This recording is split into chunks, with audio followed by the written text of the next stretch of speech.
Hello. Hello, SHL, and whoever's listening. We're back again.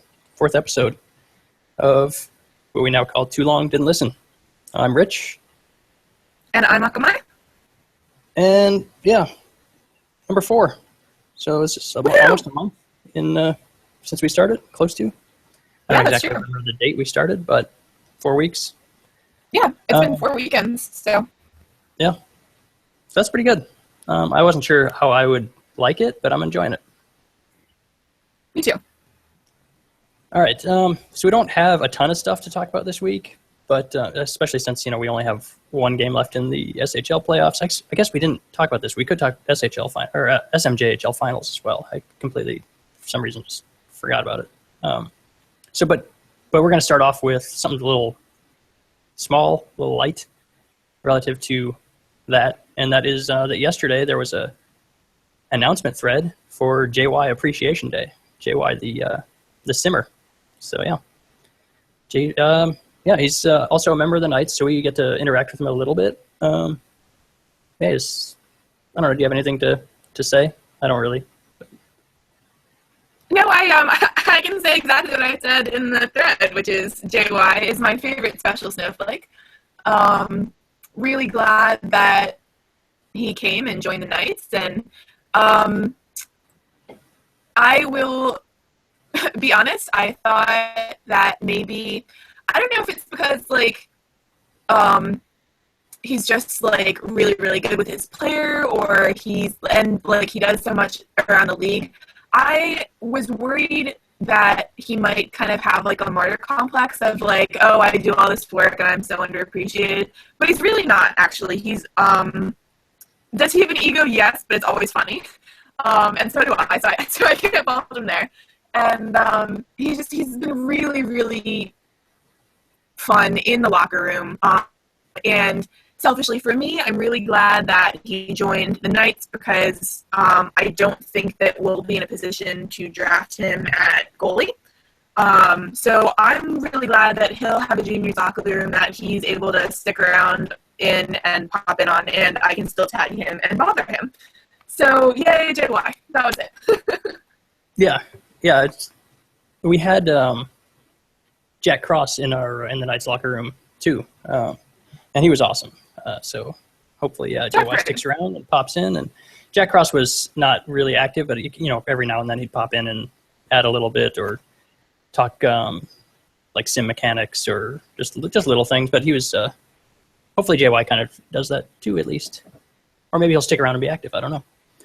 But yeah, he's a good guy for the Knights, and yeah, he's been a good simmer. I feel like simming's one of those things where you don't get a lot of attention unless you're screwing it up, and so the fact that there's really not much going on in the way of hearing about JayWhy or simming, it's because he's doing a good job. And I guess that's probably the kind of the point of the appreciation day, is to say, hey, we do appreciate what you're doing and that you're doing a lot for the league. So the other thing about it, I think, is it's one of those jobs where you kind of don't realize how much goes into it behind the scenes until you start talking to the person who's doing it and realize how much gets fed in. I think that when I came in as an updater, that enlightened me to a lot of what happens. But there's things also that I'm not privy to. I've never been a GM. I've never been a coach. I've never tried to do lines or submit line changes. So I actually wasn't aware until Raven was talking about the scope of work when he was thinking of stepping down as the SMJHL simmer. I actually hadn't realized that it was more than a once-a-week job, that it was daily. I don't know why it didn't occur to me. Of course, people could submit line changes during the week, and they had during my juniors career as well. So I don't know why that didn't occur to me. But I think it's interesting how much gets covered. And then that's also assuming that, I can say as an updater, there are plenty of times where I've had to tag Raven and be like, hey, This rookie was late, but here's the extenuating circumstances, and can we get them in anyway? Or this thing happened, or it was my mistake. Can we get them in? So I don't think a lot of people sort of like are privy to the whole scope of it, and it's really impressive. It's definitely a job where it's very visible if you screw up, and it's frequent, and he takes it very, very seriously, and takes a lot of pride in it, I think, and that's something that I definitely respect and admire. Yeah, and he's been good, and so yeah, we appreciate you, JY. Thank you. Happy JY Day. Yeah, even though he probably won't listen, but anyway. I'll yell at him while we said nice things at him. All right, so then I guess we can get into the more important topics. Or the more, I guess more important is probably fine. Which is finals. We're in the finals for SMJHL and the SHL. Hooray! Yay. And when I say we, I mean us as in the league, but I also mean us as in New England. We're in the finals, which is pretty awesome. This is actually my first finals appearance, because I have never made it to the juniors final.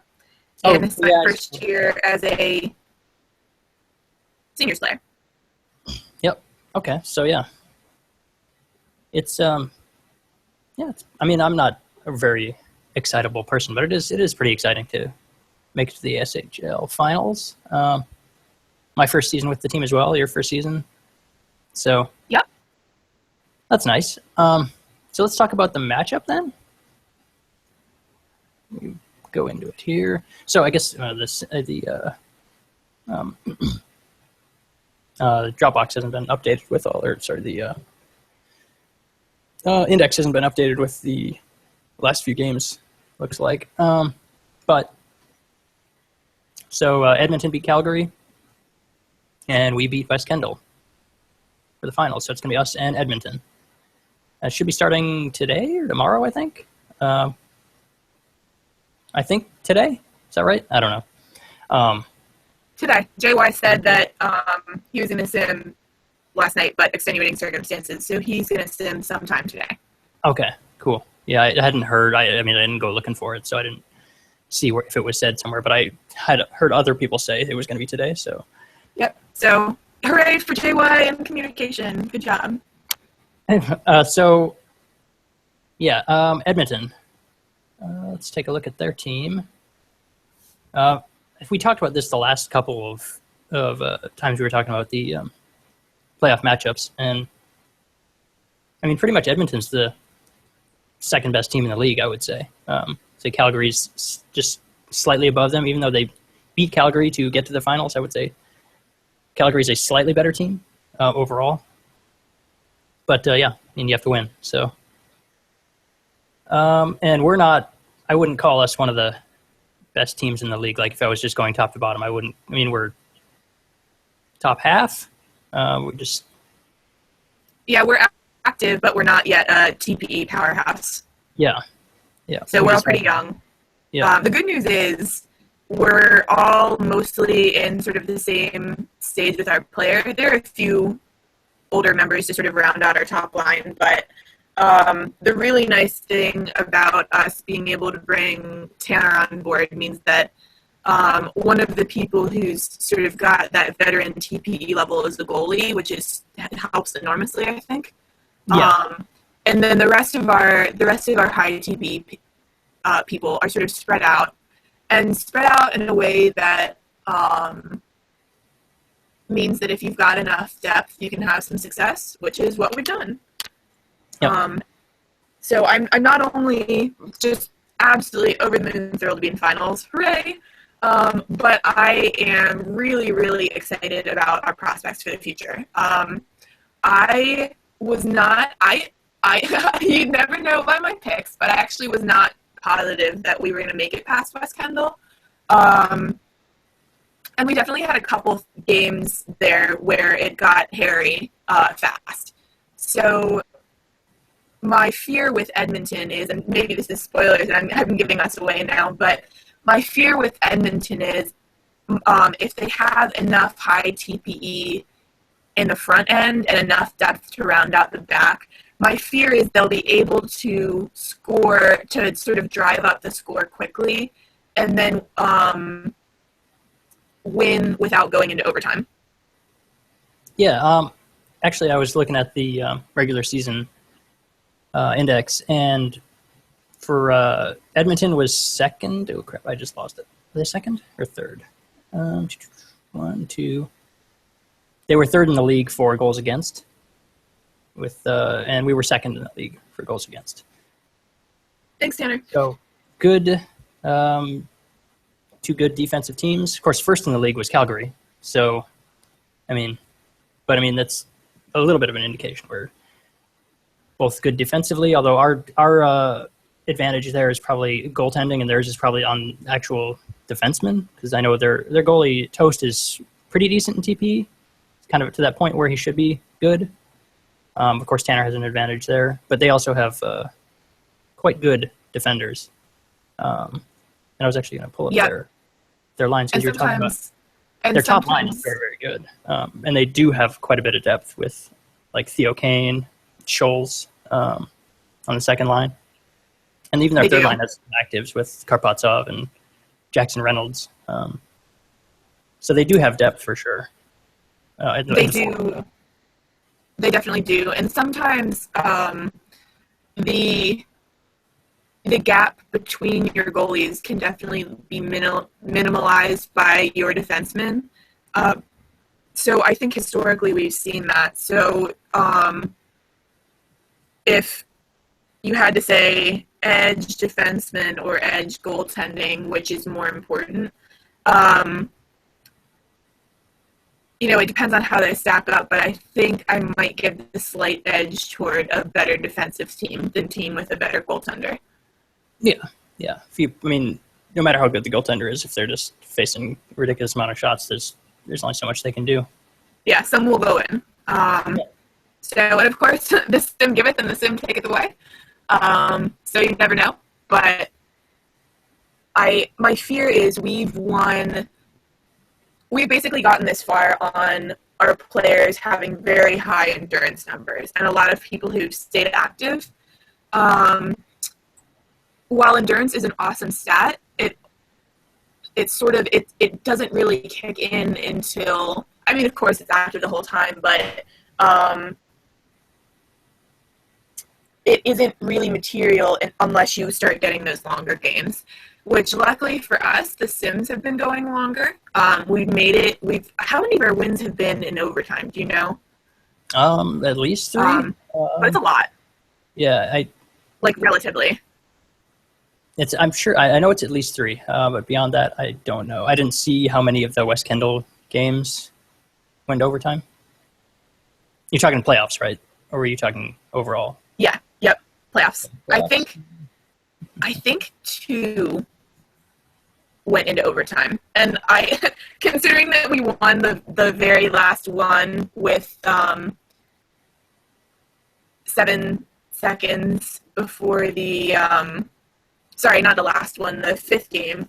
Considering that we won the 5th game within the last 7 seconds of the 3rd period, that to me is close enough. That's pretty nearly an overtime game. Yeah, with the not updated index, I'd show 1 against West Kendall. That was the 2nd game, which we won in overtime. Yeah, so it's if you look at it, how is New England winning games? How has New England been winning games to this point? Where we've been winning is the depth and endurance game. And you can see that it was easier with Minnesota, who good players up front, doesn't have a lot of depth, doesn't have a ton of really active people. You can see that we had a little bit of a tougher time with West Kendall. So the question is, does Edmonton's sort of thicker roster in that sense, does them having sort of been that really historically good team and keeping a large number of high TPE players. Is that going to be material? Is where their strength are they going to be able to come out fast enough and hot enough to overwhelm our end of second period and third period? Yeah, and it'll be they do have depth at forward. However, at defense, I would say not so much. They have very good defensemen, but they really only play two pairings.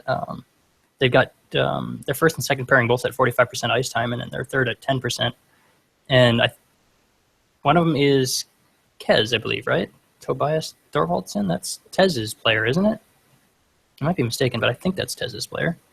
And the other one's an inactive, I'm pretty sure, pretty positive. John Matthews, pretty positive it's inactive. Yeah, that doesn't sound familiar. Their top four are quite good. So, I mean, I don't really blame them for playing them so much. Right. But, and yeah, that's Tez's player, so I have to double check. I want to look at the TPE counts for their, because, I mean, obviously, they got JRT, Jedi, Mueller, Valevra, and Winston Windsor. And let's see, Jedi is about 1,100 TPE, so quite good. Who belongs to Windsor? Let's see. That's Allegiant. Okay. And he's about 1,100 TPE as well. So, and then Valevra is 791 right now. So that's basically 800. So they got an 1,100 and 800 TPE on their second pair. First pair an 11, almost 1,200. And who's the other one? Mueller, who's almost 1,300 actually. So those first two pairings are quite good. You could sort of say the same about our defense, can you not? That's true, I suppose. We're pretty close. I think our second pair is, well, actually, I don't know. I'd have to look because I'm not 100% certain. Let's see, we've got Clayton and Reed, which matches up pretty well, I'd say, against their first pair. But our second pair is Landvik and Morinov, and they're both, 700 about, roughly? Roughly. So, I mean, that's close-ish. And then our third pair, Winchester and Pomeroy, but I don't actually know where either of them are at for TPE. So, yeah, I would say at forward they've kind of got similar, maybe slightly better depth than we do, because I think they've got better, well, that's pretty close, actually. I'd say it's pretty close. I'd say they maybe have a slight edge in terms of overall TPE and depth at forward. And I would say the same thing at the defense, slight edge in terms of overall TPE, but not depth simply because they don't play a third pair really. They kind of do, 10%. Yeah, just enough to take the heat off. Yeah. The other question is how their actual ice time stacks up with that. Right. Yeah. If it actually meets that that kind of split or not. Can kind of look at their. I'm in the playoff index. Okay. I can kind of look and see how that looks for minutes played for them. That's one thing I actually don't know. As having never played with a sim, is how do you stack your ice time to make it as close to your actual as possible? That's actually crazy. We've got. I wouldn't have expected this, but they've got their top four are all playing about 25 minutes roughly.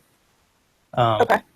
But when you look at us, well, I guess we've played a lot of overtime though, so maybe I'm sure that's probably a factor. But both Clayton and Reed are over 27, but 27 and a half minutes average per game. So, but I would have to say that we played at least 4 overtime games, I guess. Yeah, it would be 4 overtime games. Maybe be a slight factor there, but still, I'm a little bit surprised to see ours higher. I would have thought it would have been closer. Even Nathan Russell plays a lot, playing 26 minutes average. So. Yeah, I think it's kind of interesting. I don't know, like, strategically there. I think something that might be interesting to look at is how do you, um, how do you balance your players' endurance numbers with how much ice time they play, and how do you get the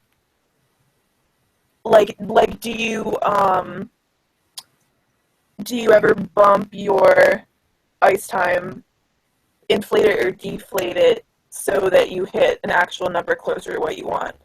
I don't really run with a sim, so I don't know if it's too random to do that, or... I mean, you can control it a bit, and actually that's something we did a lot. I worked on a lot with our lines, and as far as like spreading people around. Like if you look at our lines, they're kind of weird in that, like, for example, I play second line forward or second line center in our even strength. But I play the same in power play. Before, I think these were jumbled up a little bit more. But like penalty kill, I'm on the top, or on the top center spot, and then I guess I'm the same there too.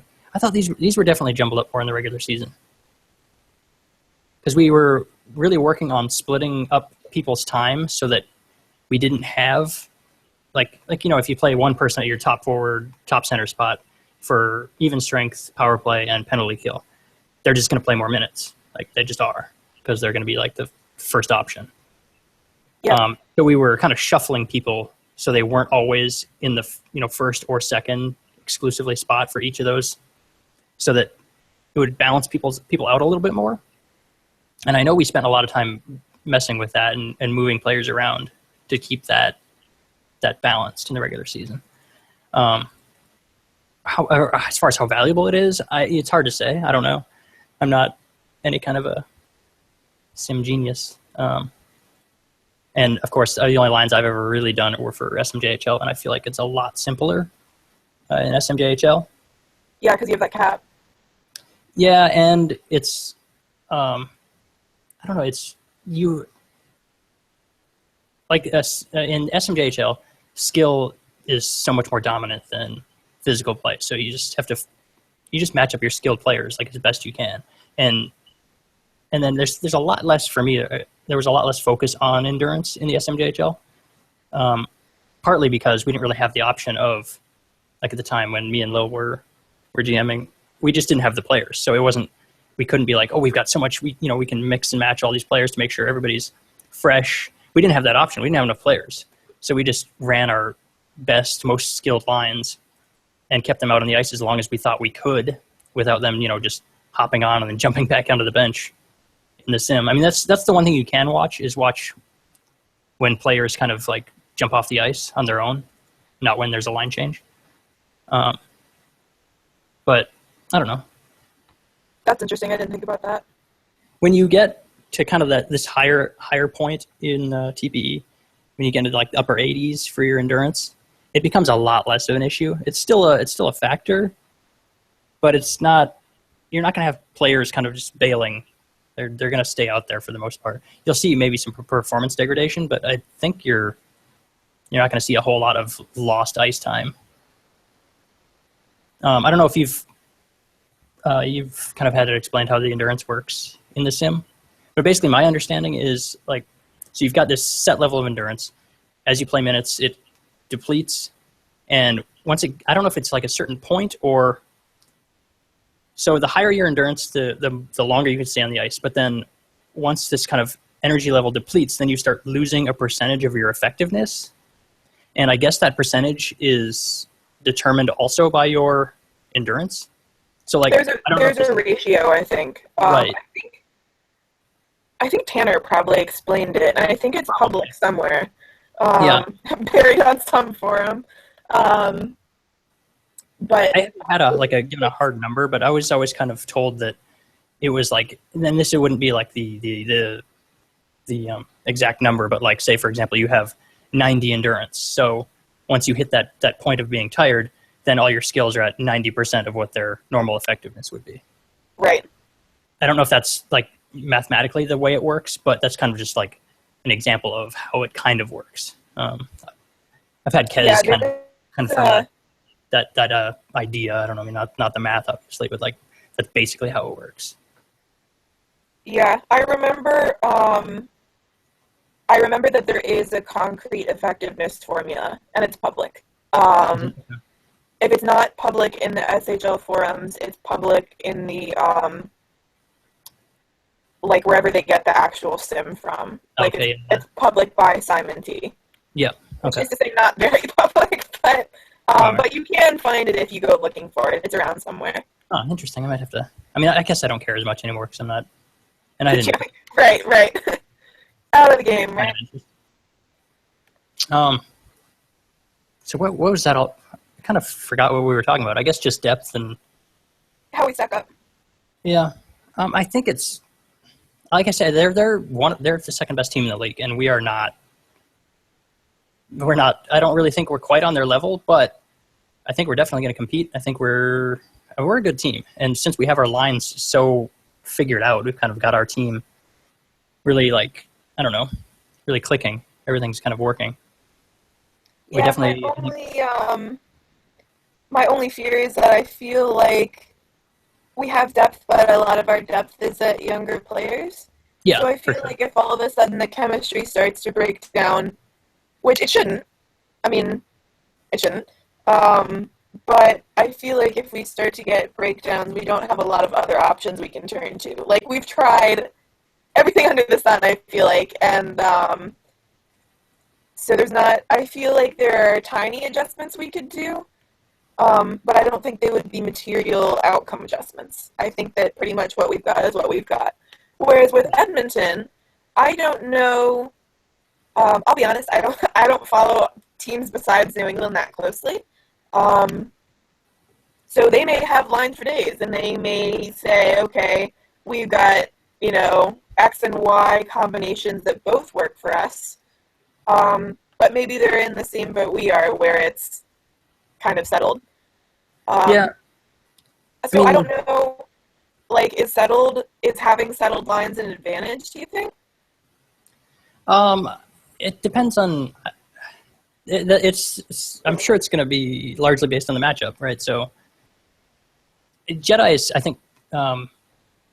Jedi did the lines for us in Kelowna for like 6 seasons, right?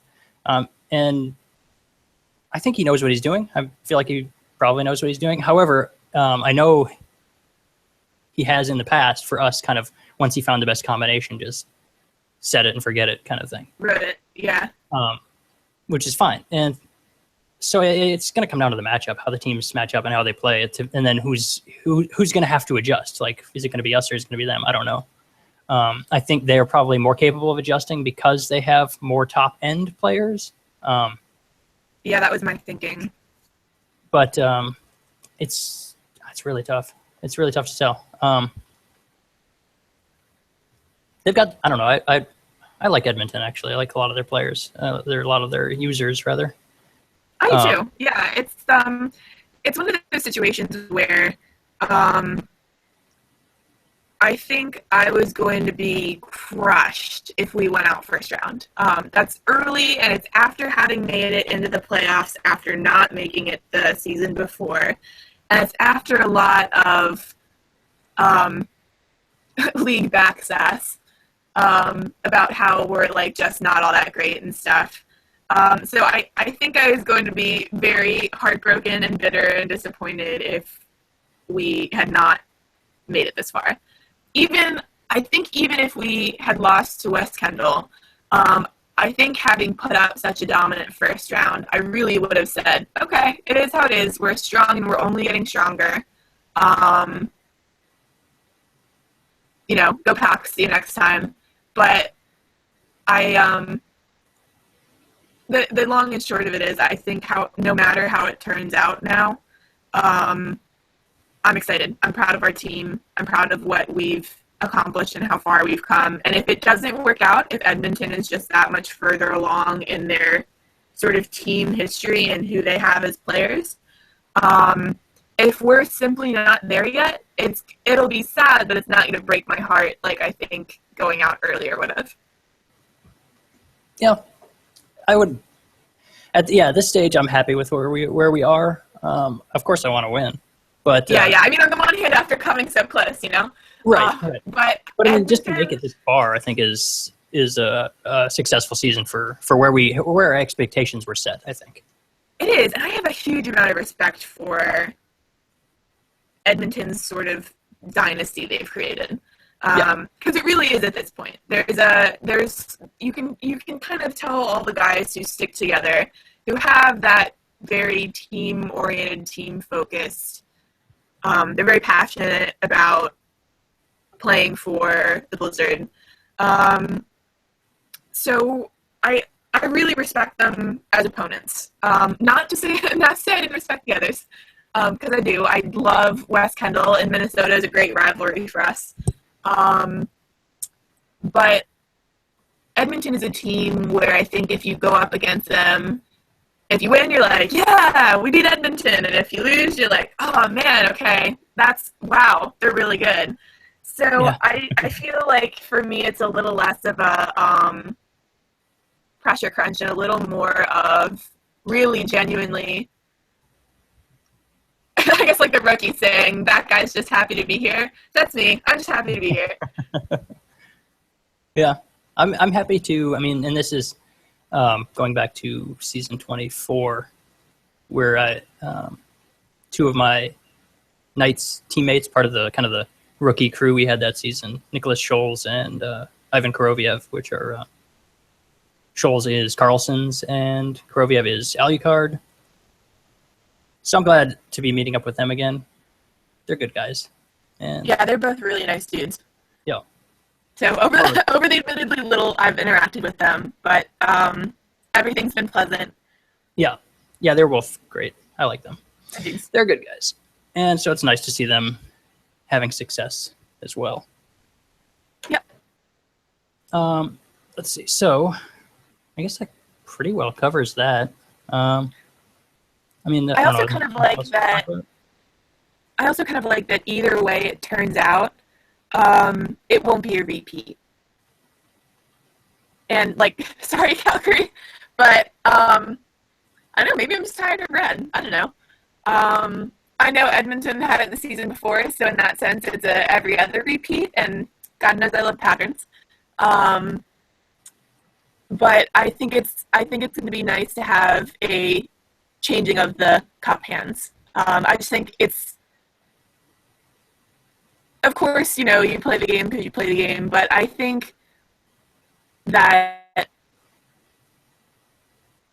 like it so far has been mirroring real life where getting a repeat is tough. Yeah. Like, I would say Calgary is clearly the best team in the league overall. But yeah, the fact that they're not in the finals is like, all right. So yeah, there's definitely a good amount of parity. So I also think they're really close to even strength with Edmonton. Pretty close, but I would still put them ahead with really no hesitation. Yeah, I mean, we talked a little bit about why last week too. So it's one of those things where I think they're close enough as two teams where the gulf isn't material enough to the sim outcome, and I think we've seen that within the last couple of seasons. I think it's also interesting that they've gotten continued to have gotten matched up against each other, because then it's like, okay, one of the top two teams is going to eventually knock each other out here. So it's I always kind of feel like, oh, okay, so that was the playoff game. So anyway, here's this other final game that no one cares about because Edmonton and Calgary have already played. Yeah. So I would I don't love to be the one that sneaks past them and breaks the string? Yes, I would. Yeah, there's actually one more thing I wanted to point out, because it didn't pop out to me, but like when looking at the kind of us versus Edmonton lineups, the biggest challenge I think for us is Theo Kane, because Yes, because he's so dominant. 1900 TPE playing second line center, like we don't have anybody that matches up against Nope. that level of player. I our top line I think matches up pretty well.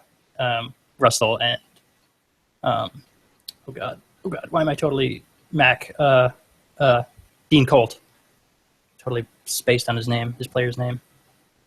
Although are they playing? Actually, it looks like Theo Kane might be playing top line in the playoffs so far.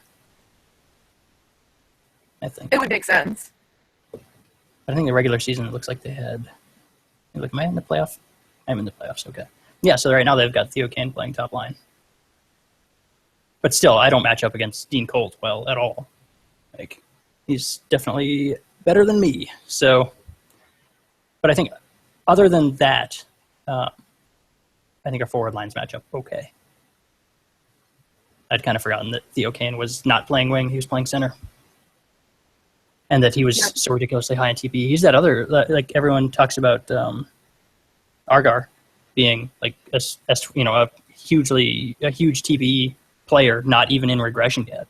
Theo Kane's granted 200 TP behind him, but still 1900 TP and not regressed. So, yeah, good player.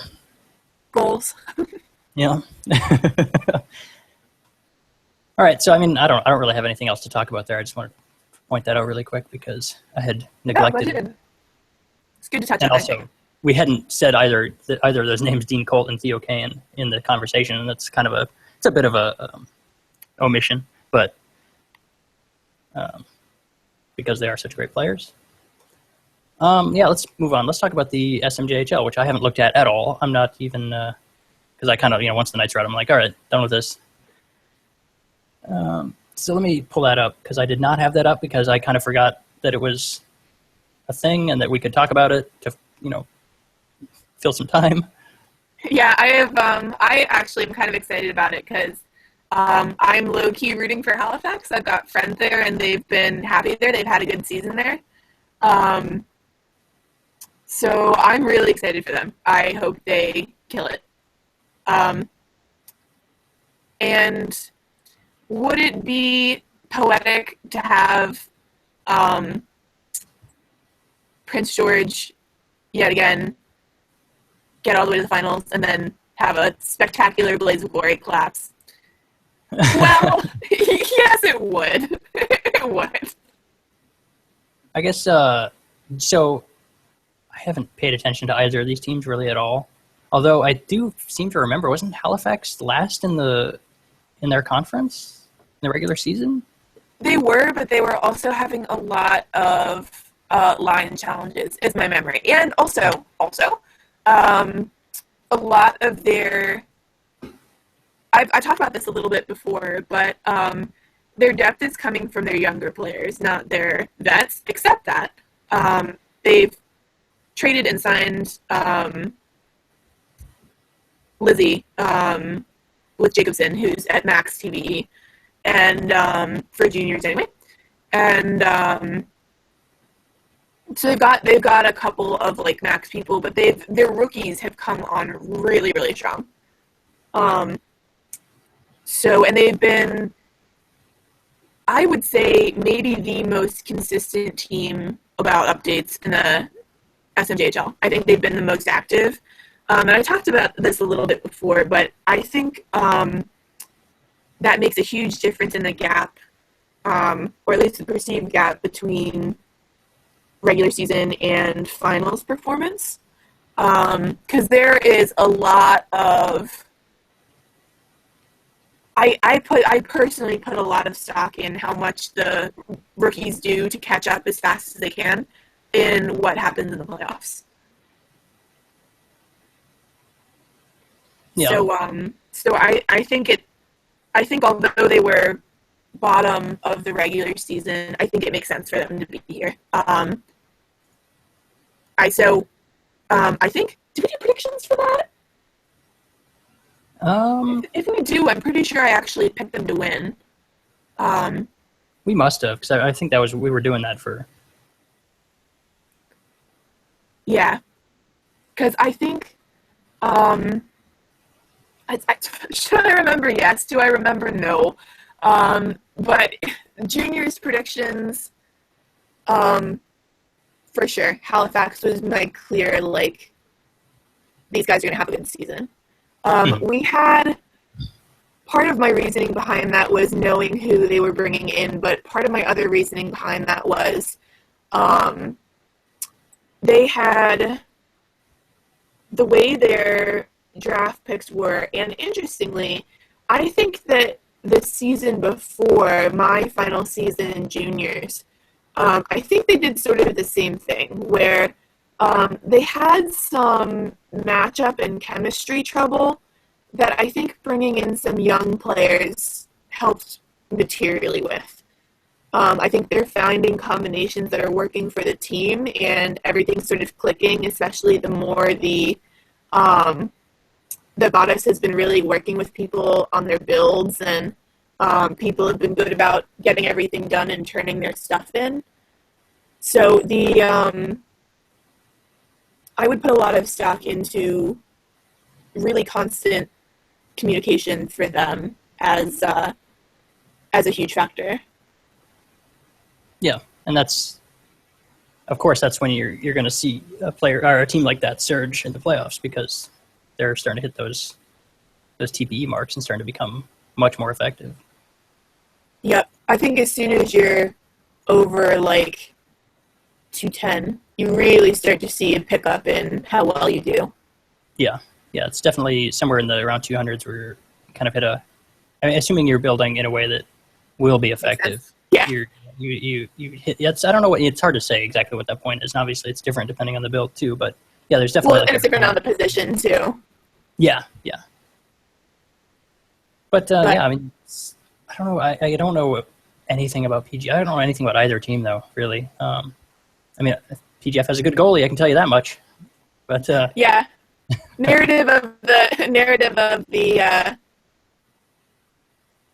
the juniors for me is the fact that PGF traded Jacobson to Halifax.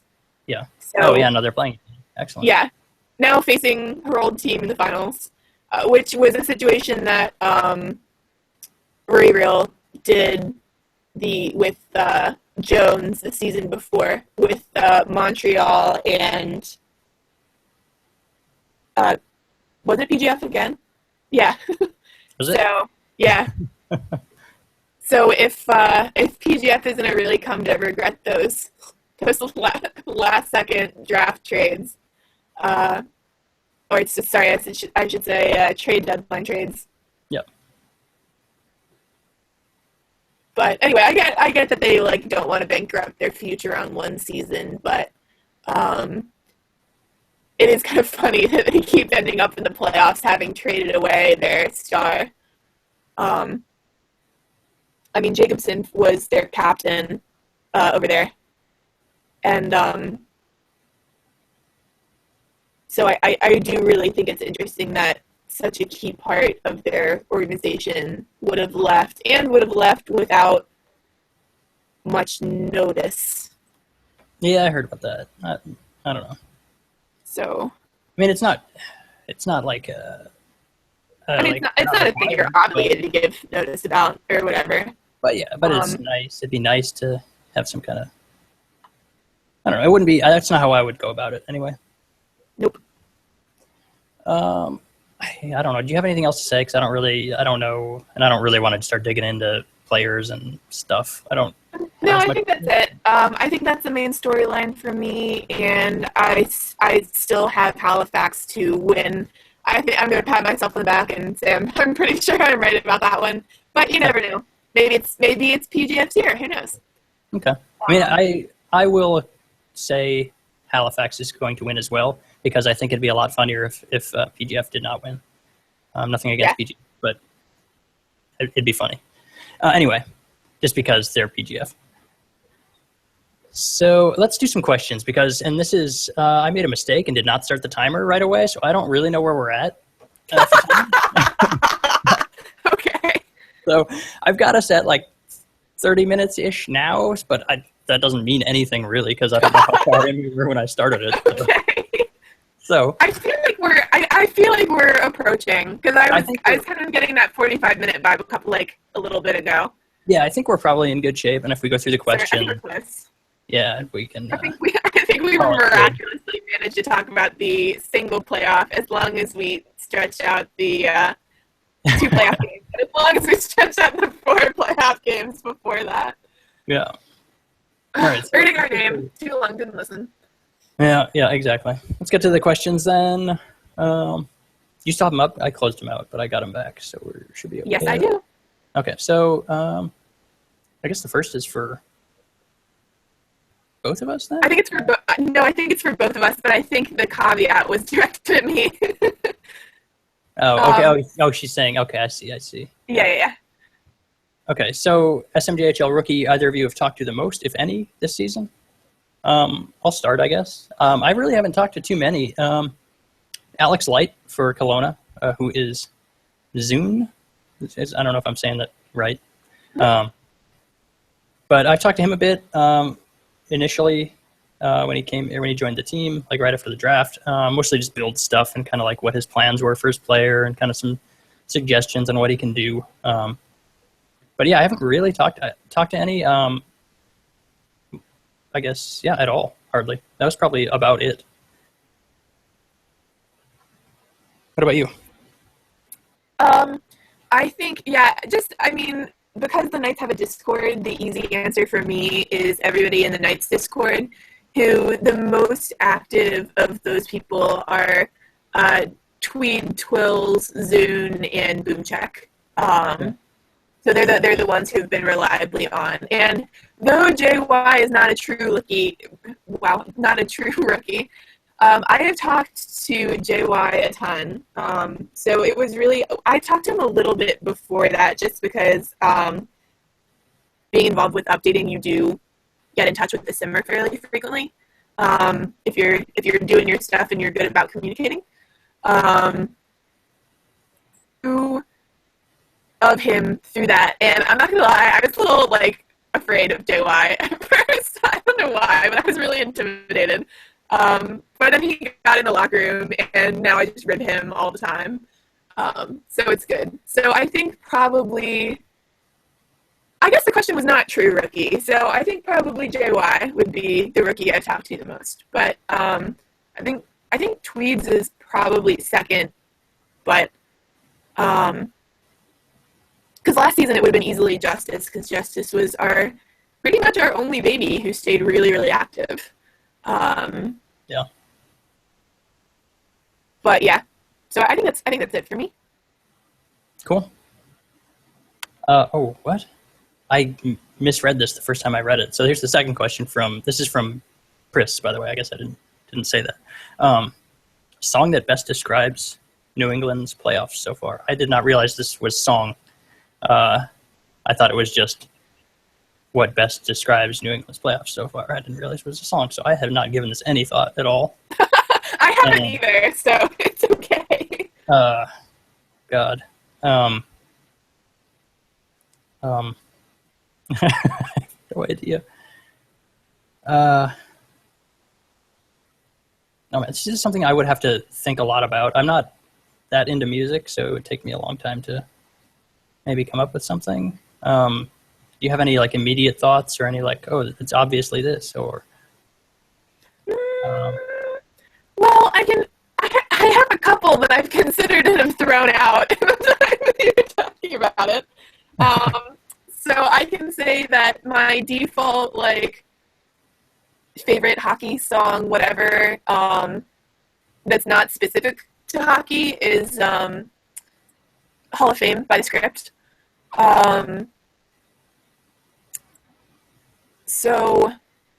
But we don't, I think part of the thing that makes us special, I think part of the thing that makes us an interesting team this time is that there's really been, except maybe for Raven has had a Hall of Fame playoffs, but I think for the most part, there's really been no one individual player you can point to and say, oh, that one's carrying the team. Maybe Tanner because goalie, but even then, I think part of the joy of the experience has been that there's really not a standout Hall of Fame player. So I threw that one out. The next one I considered was Chelsea Dagger because we have been fairly smug and fairly raucous on the forums, which has been fun for everyone. But it's so Chicago that I can't even separate it and borrow it. Yeah, I have to say that in University of North Dakota uses it, and it kind of annoys me. Yeah. But yeah, so it's one of those like the whip. Like there's those hockey songs that are just like hockey songs at this point. You just people do the thing because it's a hockey song. But I guess I would have to say, see, if we were talking exclusively about the West Kendall series, I might go with Titanium. Because they shoot us down and we get up. And we not only got up, but got up on them and then won without having to take it to Game 7, right? But Eye of the Tiger is the quintessential sports song. So, sports. I don't really, I'm not a huge music person either. I'll listen to almost anything. Going through my Spotify playlist, hoping something like jumps at me, like, oh, it's this for sure. No, I've got nothing. None of Yeah, these like I said, I fanned through many and discarded most of them. I know. I mentioned enough songs. Be happy with me. It's fine. Yeah, I've got no answer for this. I wish I had noticed that song part before, and then I could have had some time to put some thought into it. I probably still wouldn't have had a good answer, but at least I would have maybe had something. So, yeah, sorry, Chris. I apologize for misreading your question, so I couldn't. We're woefully unprepared. I'm sorry. Yeah. All right, so let's go to the next one then, since that was kind of a failure. And in terms of personality, which rookie player that you've seen around the site would you most like to bring to the Wolfpack locker room in the upcoming draft? I don't pay close enough attention to really give this a good answer either. I'd say you seem pretty cool, Chris. But beyond that, I don't really. I guess a lot of the Knights players too, but that's because I'm exposed to them. So that's kind of a default, kind of a cheap answer too. Do you have any? That's true though. Yeah, I mean, yeah, it's true. It's just it's kind of like they win by default. Like I'm not really doing anything or saying anything in regards to their personality. Just that I know them and they seem cool. So good enough. Yeah, I think really any of our Knights rookies I would be thrilled to bring on. So this is also cheating because this was last season and doesn't count. I miss Justice so much. I really do. And Justice, I hope that your children's book pitch is an international bestseller and that Short Stack goes on to have many adventures with all of his dachshund friends. I do. Other than that, I guess, I mean, this isn't also sort of a cop-out answer, but I want to bring the people on who would really enjoy us and want to be here. And I'm going to be honest, I like so many of the new rookies who have come in this season. I only have a few people who I'm like, I don't know if they would be a great fit. I think that one of the strengths of the rookie draft class this year has been that A, they've been strong as a group, B, they've been phenomenally organized, and C, they all pretty much met each other, know each other, are friendly with each other from the rookie Discord. So I think that 99% of the true rookies who really came on board as brand new players this year, I would love to have them in the locker room. Would they be a perfect fit? I don't know. I trust sort of the scouts to make that decision. Though granted, that decision is a little harder by them being less active on the site public forums and more public on the rookie Discord, which is closed to non-players. to non-rookies. So I think that's healthy for rookies, but I'm a little concerned for them. Aggie and I actually talked about this a little bit, but we're both a little concerned for them in terms of, like, will they be drafted to a team that's a good fit? So should any rookies be listening, PSA, please, please, please reach out to GMs and tell them if you have a first choice or second choice or third choice or whatever. If you have somewhere where you'd like to go, tell them. If you have somewhere where you don't want to go, tell them. Your GMs want to know. They want players who are going to be happy in the organization.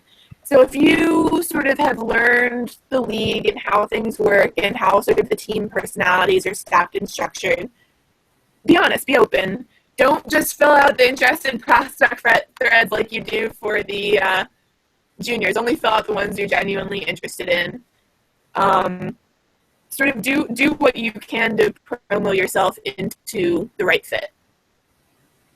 So yes. that was my 5-minute soapbox moment. Yes, no, that's definitely good.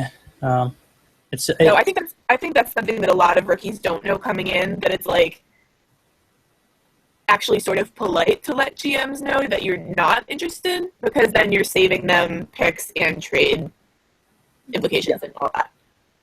Yeah, I mean, it's always a thing where, there's a, if they pick a player and the player immediately wants out, nobody wins. Like, right. All right, so, and I think I was clicking around and I moved out of the question. So next one is still Pris. What team are y'all rooting for in the World Cup of Hockey? Well, okay, I don't pay attention or sure. So, USA, I guess? I don't know. I'm rooting for Team North America just because I like the idea of the youngins. There you go. So, and they've got a bunch of like really exciting kids who are gonna grow up and do great things for their teams eventually. I had the opportunity to go to one of the matchups in DC, but didn't end up working out. Just timing, that kind of thing. I would have loved to go. But I think because of that, I have not been following it as much, because I was going to go and watch the game in person, then all of a sudden not. So no recordings, no DVRs, haven't kept up with the news. I'm behind. I'm behind in a life sense. I'm not on top of my shit. So no. So Team North America, because I vaguely know some of the players who were named to that roster because there was some chatter about it. That's the extent of my scientific decision. Now, are you talking World Cup, or are you talking something else? Because I don't think there's a North America. Isn't it? Yeah. Because they did that was like the new big thing. Is they did the under 24 thing. How is there a Team Canada then? Because the Team North America, they can only pull from 24 and younger. This is very strange to me. Yeah, Connor McDavid is captaining it. I don't understand. I'm so confused now. Announced. I'm pretty sure this is a thing. Yeah, so I've been following it really bigly. I'm looking at the NHL.com rosters, and Team Canada, Team North America, Team USA. Yeah. I'm fairly certain USA and Canada are part Team of North America is all the babies. They're like, can we put enough really good babies together? So they just needed an extra team, basically. Yeah. To fit all these players? Is that like... That's what it's... I don't know. I don't pay attention to this at all, so I don't know anything about this. What's going on? I don't actually know, like, what the decision was made. I think maybe because some of the new players have been,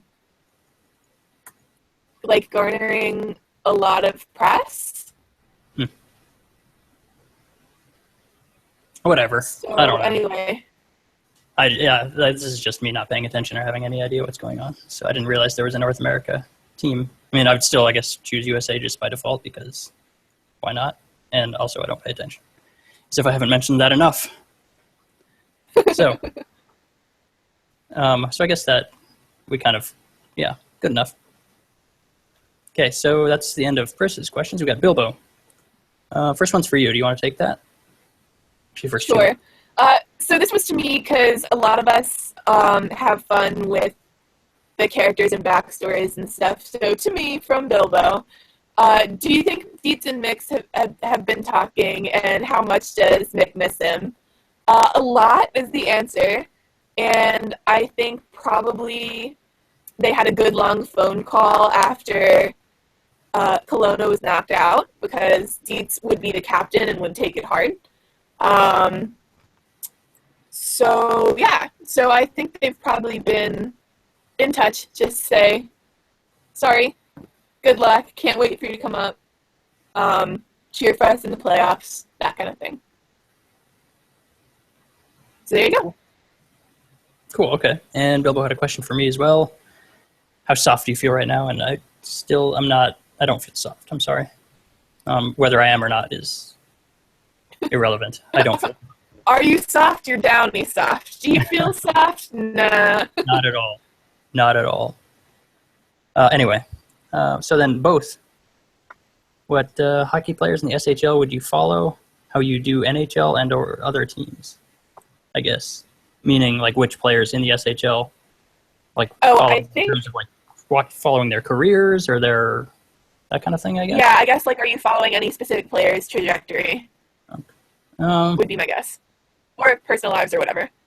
So I don't follow NHL, but I do kind of sort of follow, and this is very, very, it's not like not dedicated, like tracking every game or every performance or anything, but I kind of follow my Knights teammates from S24, S25, just in terms of, kind of where they're at and how they're doing, what kind of seasons they're having. And that's just because, I like the people and I felt connected to them at the time, so I'm kind of interested in how their players are doing. That's about it, I guess, for me. Yeah, I will be honest and say, though you said try not to have a new bias there, Bilbo, I don't actually follow the SHL. I do plenty of things, like I do the updates and I do the other stuff. I guess if I had to say, like, what non-New England team do you follow? If we're also assuming the question extends to non-Knights as an alum, I follow Halifax and Detroit just because I update for them. So I kind of like to, one of the things is, like, odd hobbies. I like to compare how many players you're updating per week to how does their sim week go. So sometimes I've found pretty reliably, actually, that if a bunch of players update sort of same time, then it's they do well, and if it's sort of quiet on the update front, then they're not doing so hot. So I always think that's interesting. So I guess that's loosely, but I'll be real honest. I check the sim pages, both index pages for the SHL and for the juniors. I usually check them when the link is sent to me to do something. Or sometimes when I'm doing PTs, I'll click around beyond the information I need for the PT, partially because I suck at navigating, but also partially because I'm just, like, curious. I'm sort of catching up. But I spend a lot of time playing catch up with the index and how the results are going. So I don't have any specific players or teams I follow per se. A lot of the people I obviously hang out with in any of the Discords you fancy, I follow, because why not? But I have Storm on Snapchat, so that's not New England. Kind of, I guess that's not really. Storm's still New England at heart. Yeah, I think that's it. Cool. So that's the last of Bilbo's questions, and there's one last one for you. And this was really sweet, and I was really happy to get both of these questions, actually. So this is to me. What's it like being a boss-ass updater who's helped me out twice when I've shorted myself attribute points? And how often do people shower you with gifts and praises? Well, on Wednesdays, I'm fed with grapes and fanned with a palm frond. So, you know, that's my regularly scheduled me time. Is there more during the week? Absolutely, but it's a little more sporadic. And I've said this before, but I'm glad, thank you for saying that. So it always like really brightens my day and kind of is a reminder of why I do it. Because I'm like, yeah, you know, updating is one of the ways where you can interact with the league and really help people who aren't part of your team. It's sort of a keeping an eye out for people, which I like. I like being able to have some small impact and that I can help people notice if their builds are way off of what they should be, or I like to think that I can sort of help out by keeping a close eye on sort of how the parity in the league is. So just by saying, you know, okay, is this person short of a couple TPE? Has this person applied too much and nobody caught it? So there's definitely times where, and I always feel awful doing it, but there's definitely times where I have to reach out to somebody and say, hey, this is definitely wrong. You may be overperforming because you have too much TPE applied. That sucks. I hate those messages. That's awful. But a lot of times I get to go through and say, hey, I think you're actually shorted here. I did that with somebody who requested an audit a little bit ago and found that their very first update post was wrong, and that they had actually been in the right and their original updater was wrong. So I got to come through that, and doing it was obviously a pain, but it feels really good after when you're like, okay, I fixed this. And it's numbers, so nobody really comes back at you and was like, well, why did you say this thing you did? Because they check your numbers, and either your numbers are right or your numbers are wrong. So every once in a while, it's I do absolutely make mistakes. I've had a couple times this season where I credited someone where they shouldn't have been credited, and I had to go back later and fix it because they shouldn't have gotten those points. That was I think sort of a symptom of having so many new rookies this season. That was really tough at the beginning. But yeah, I like what I do. I'm happy. I'm always thrilled when people reach out and give me an uprep or say, leave me a nice PM or even just a little note in their thread and say, hey, thank you. That is so nice. That's so nice. Please be kind to your updaters, everyone. They love you. They want to help you. They want to do right by you. Listen to them. They have good advice. Questions. Go Yes. updaters.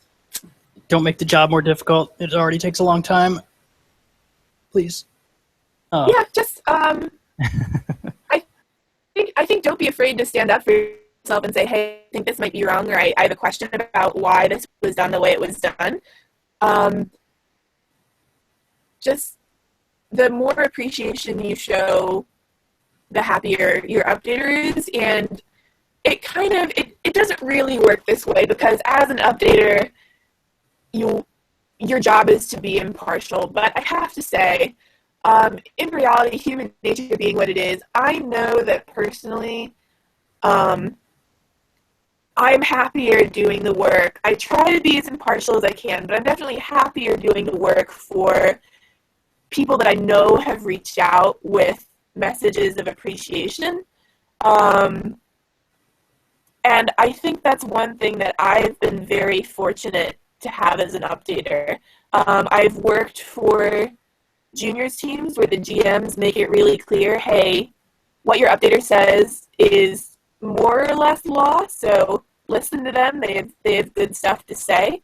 And the people that I've been fortunate enough to update have been really, really nice. Good and thoughtful about reaching out and saying thank you when something was done to help them, or getting back to questions really quickly.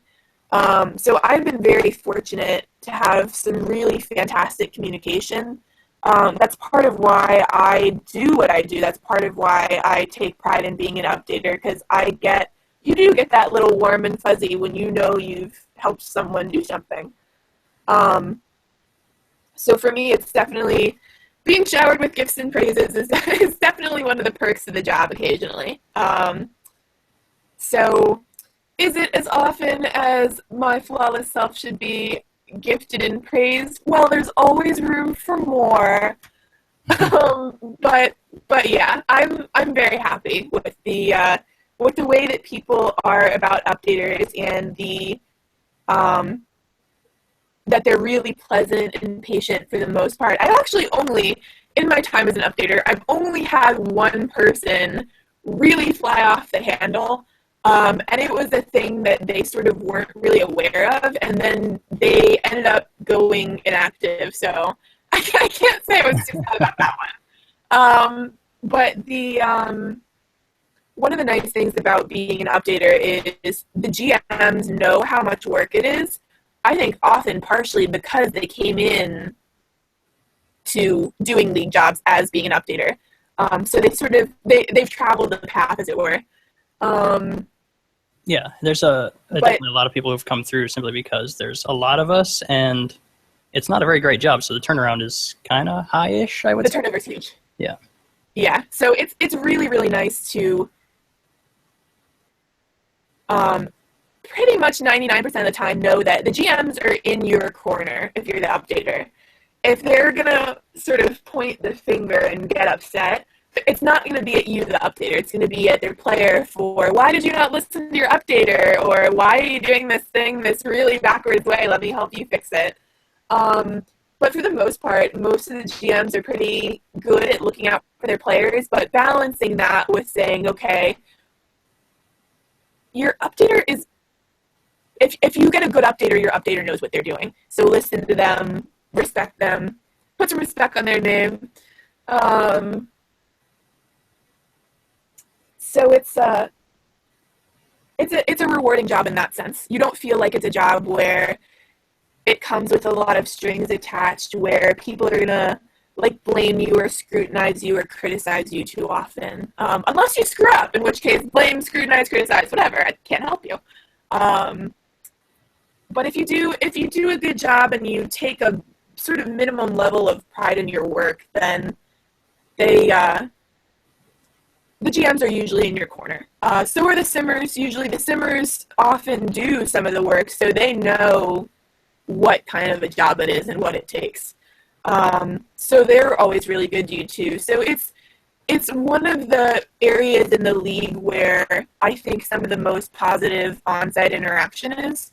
And that's definitely what keeps me in it. There's tension occasionally, mostly when there's a miscommunication or the ball gets dropped, but once you get rolling in the season, it's pretty rare. It's usually not more than once or twice this season, I would say, that anybody gets sort of bent out of shape about something.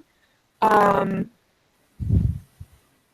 it's a nice job. It's if you sort of take the time to really learn the ropes and figure out how it goes and how you can help.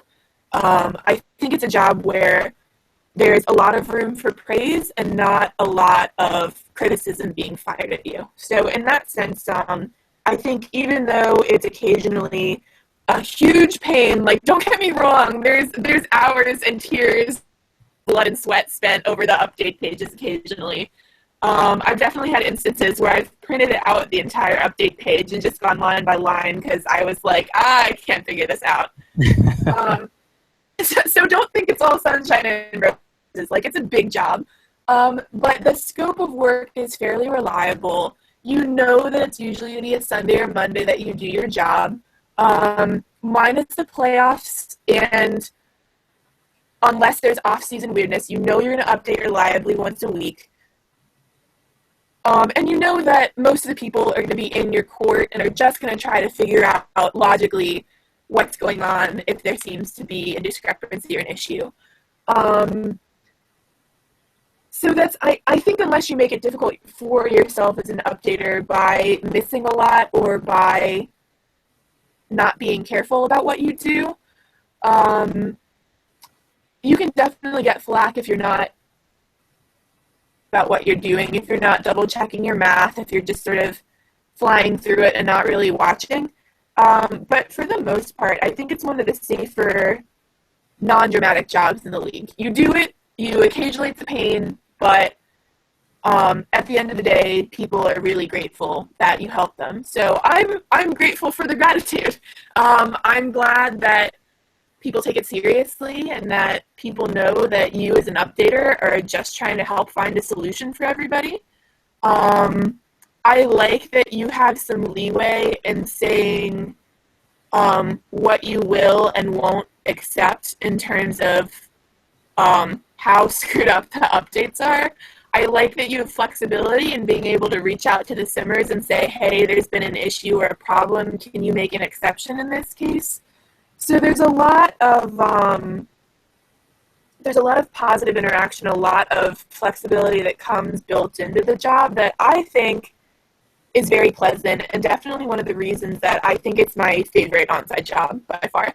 And I know there are lots of people that would not feel that way just because it is a big job and the scope of work, even if it's confined to a couple days of the week, the scope of work is fairly large and the pay is fairly low if you're not doing backups.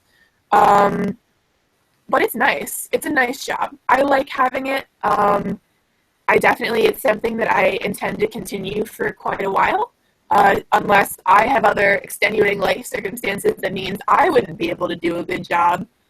I think it's a good position, and I like having it. And I like. I know that juniors teams are not always everybody's first choice. But I've actually had some really good success with reaching out to GMs and communicating, having them pass some communication on to the team as a whole, and having them reach out to players and find out what's going on. So I think it's kind of nice that unless you get a really monster, like this one was, a really monster rookie draft class in size, I think being a rookie updater is nice because once you get everyone sort of trained up how you want them to do their updates, they're consistent and they start doing a better job more as you get further into the season. So in 2 weeks' time, you will probably hear me swearing about the updates.